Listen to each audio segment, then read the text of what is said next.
We are entering into an age of communities. It's not corporations that hold the power, but communities. It's a wholesale change in how the world works. And this is going to be driven by token economics. And whether it's Elon Musk, whether it's Cathie Wood, whether it's Chamath, whether it's Mark Cuban, people are starting to understand the power of communities and the communities that they can build around themselves and their businesses.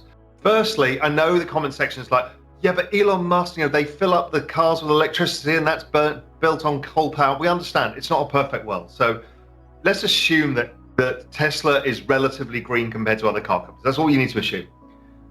But we also know that his profitability or his ability to run that business has been based on subsidies, because that is how governments are driving green innovation. Is they've used subsidies until these things catch their own traction, and then they're able to lower the cost of production and everything works out. There is a new initiative coming from Biden, which is a new kind of carbon system, and Tesla have applied to be one of the 6 participants in that. So it makes a nice statement if you say, well, actually, we're not going to accept Bitcoin because, greenness. Okay, that helps them set up for this new system that he wants to be part of, because obviously they are one of the least pollutant industries in America right now. So he will get a lion's share of the better credit. So that itself could be a cynical lens. Additionally, the cynical lens is he's also been pumping Dogecoin. Yes, it's a meme. Yes, it's the crypto of the people. Yes, it's kind of stupid, but I mentioned this before on this show but also it's starting to create network effects that a lot of people own it. So if you can now create use cases, well, then it's something interesting. Now, Mark Cuban was the first to see this, and he said, yeah, you could buy Dallas Mavs stuff with Dogecoin because it's the coin of the people. So it was kind of done as fun, but it's exchangeable, so why not? Now, my guess is Tesla are going to accept it for payments, and they might even use it for Internet of Things streaming payments and stuff like that, because basically Elon, bit of a megalomaniac, fancies conquering Mars, would quite like his own currency. And if he can kind of reverse into Doge and make that essentially Elon community coin, he's got free access to capital.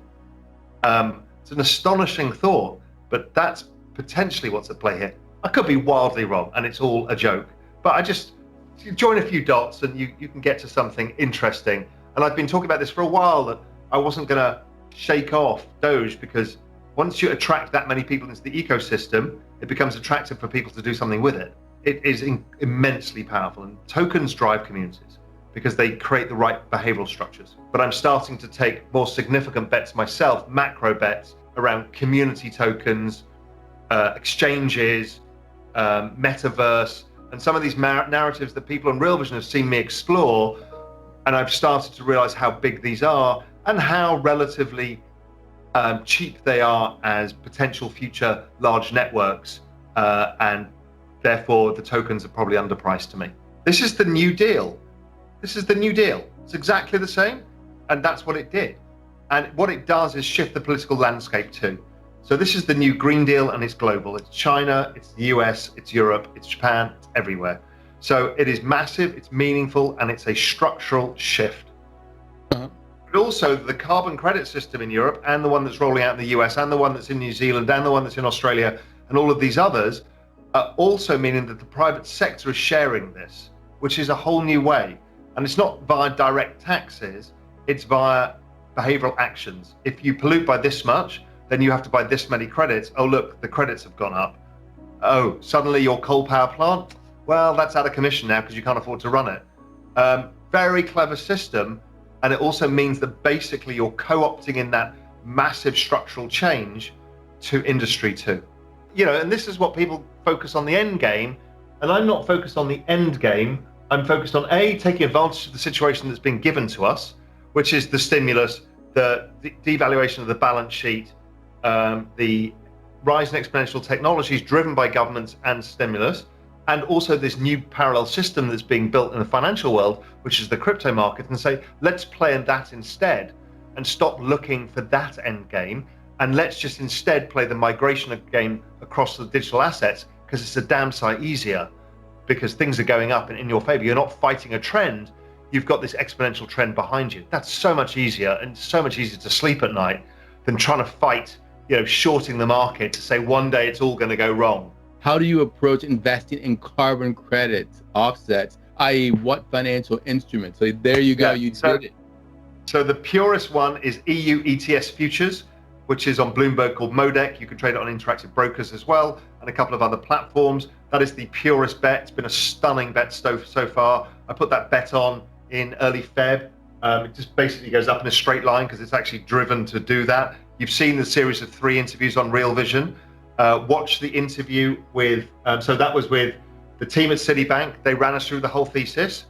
We then dug into the biggest player in the space, well, the guy with the most committed view running capital, which is Pierre Andrand, the famous energy trader. He talks us through his thesis and how it works.